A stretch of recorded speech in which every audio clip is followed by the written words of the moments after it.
in a healthy relationship, and a person who is healthy will not be afraid to ask for what he wants, or she.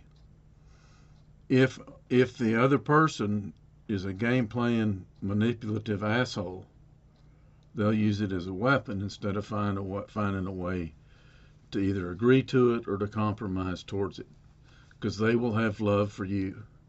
Love is an unconditional positive regard. They will want to satisfy your wishes if they can do so without violating themselves. Or they can be like the priest and the Levite, and they can't be bothered. Okay? Versus the priest and the Levite versus the Samaritan. Some people like their back scratched high. Some people like it scratched low. Some people like to be left alone. Some people like lots of engagement. Some people like sex twice a day. Some people like it twice a month. You find a way to compromise so both people give and both people receive. Okay? But when you're in a relationship with people who are about power and control and pride and feeling like they won, everything's about winning by making somebody else lose, that screws things up badly. That's good to know and good to see.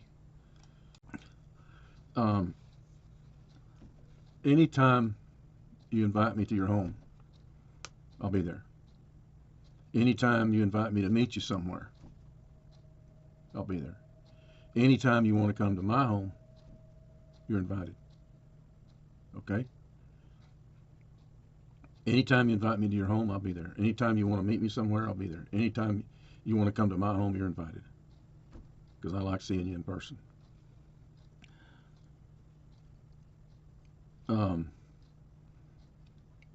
Not doing that creates what I've said before was a Babylonian exile.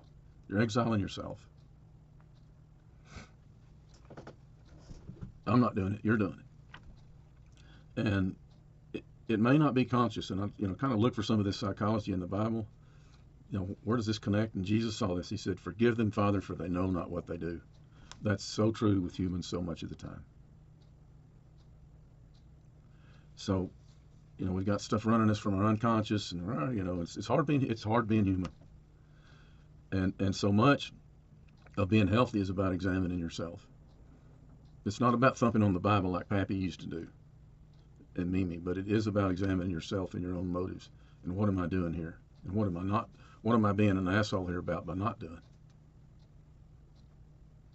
Versus the image. The way to get Debbie to do something proper was to ask her in front of a crowd, and she'd say yes. Can I take the boys to supper after the baseball game? I'll bring them straight home. She'd say yes in front of a crowd. She'd just ignore the question otherwise. That's passive disregard. It's malevolence, not being passive. She's very image oriented. She didn't want anybody to see her saying no, but she'd do it in private. So you got to think about whether you're doing that kind of stuff too. All right, so I want you to know this about Luke, who has worked hard to do his end. He drove to San Angelo one time to have lunch. We had lunch, took a walk in the park. I pointed at a big mansion on the river. I said, that guy was about to file bankruptcy, but he built this huge house and then filed bankruptcy. And in Texas at that time, your homestead was exempt, no matter how much it cost. Well, after he did that and others had done it, they changed the law, where you couldn't put $3 million in a home and exempt the whole home. He was using a law that was designed to be good and healthy, but he was abusing it. You with me? So, and that happens. It's happened with the Jewish law and everything. Anytime they make a law and it's black and white, we find ways to weasel around it and stuff, All right, so Luke drove to San Angelo. We had lunch, took a walk, saw that house. He drove home. Luke does his end. When I drove to El Paso a year and a half ago to pick Luke up at the military base, we drove back and we came through some jobs that the Strange had built. Showed him a crushing site and stuff. And these were hard. This was work, fingernails dirty, work stuff. That's where the Strange come from. In fact, they had a dairy. There's no harder working family than dairies. You're just married to those cows. You got to milk them early and milk them late, and and so then Luke, we came here in San Angelo, and we spent the night in Marathon. I showed him the Gage Hotel where we spent the night. I said, Debbie and I spent the night here when Brandon was an infant, and he was in that bed. He was in a bed over there, and Debbie and I were in this bed. And in the middle of the night, we heard like the thud, and he had fallen off the bed. He didn't even wake up. We just put him back up. So we stayed in the Gage Hotel in Marathon, and then drove to San Angelo. And at the airport, he said, "Thank you for driving to El Paso and doing all this for me." And I said, "Luke, you're worth every mile. Brandon, you're worth every mile. Calvin, you're worth every mile. Marshall, you're worth every mile. The difference is Luke is doing his end. He's working with me."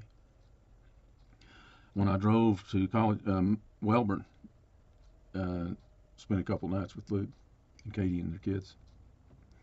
Luke said, "Thank you, Dad, for doing all the driving to come out here." I said, "Luke, and this was in front of Katie, like I told you about El Paso, you're worth every mile." Now, narcissists will think, "Damn right I'm worth every mile. You're supposed to do this for me." They don't think reciprocally.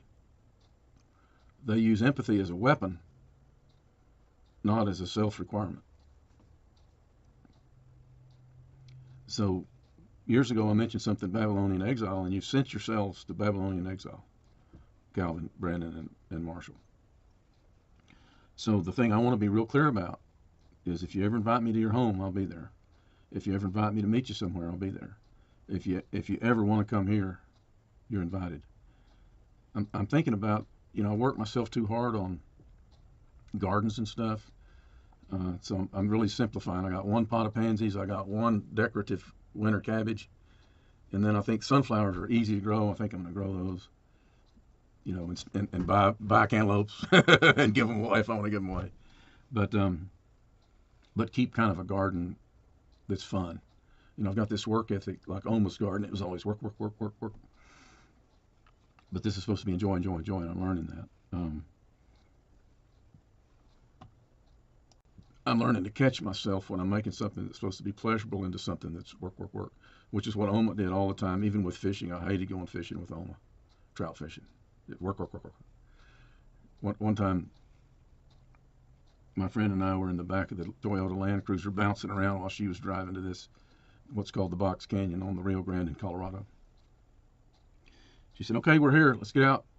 Time to hike 2 miles to the fishing spot. You can't drive any further." "Oh, can we just have 10 more minutes? We're asleep in the back." "God damn it, we came up here to fish. Get your, just, yeah." Oh, but that comes from, I'm not sure where that comes from. When I was playing a duet with Catherine, Martha's daughter, called Heart and Soul, da da da da da da da da da, at the piano, on the piano at the ranch, before Martha bought that piano and put it in her house. Oma heard that from the kitchen, and after hearing it for a while, she came in there and interrupted it. And she said, "We got a new loader down at the barn if you want to take Brandon down there and show him how to run that front end loader." Why didn't she wait till we were through? She can't stand it when somebody else is in control and showing leadership. It triggers something in her. So I guess when the men were in control, she always got abused somehow. I don't know.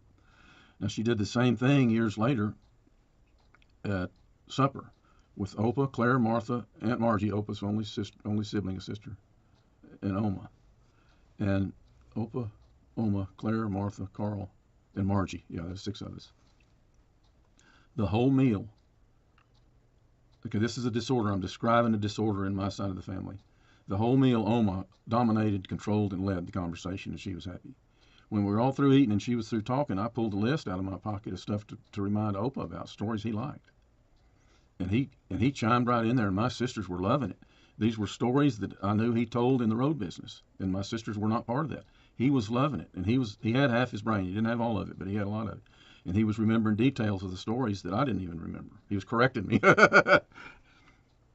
Oma got up from the table and stormed off and came back a few minutes later and screamed, "Get your ass in here and help me with these dishes." Oma is triggered when a man is in charge of the conversation, even when it's a wonderful conversation, that's a trigger. That's a trauma wound from her past somewhere. And the therapists and stuff are making real big progress on trauma, understanding trauma. Okay. And how did King David and those guys kill thousands of people with hand-to-hand combat and not have trauma? They had to have trauma. But anyway, okay? So there's dysfunction on your side. The narcissism in Debbie, I think, came from the Church of Christ mentality of the superiority crap. Okay? Do I know that as a fact? No, just that's the way the dots connect. If you ever want to come here, you're welcome. I'm thinking about digging a pond and stocking it with catfish. That might be fun, but I'm going to research it. It may not be worth the trouble. If you ever want to come here, you're welcome. If you ever want to meet somewhere, I'll meet you. If you ever invite me to your home, I'll be there.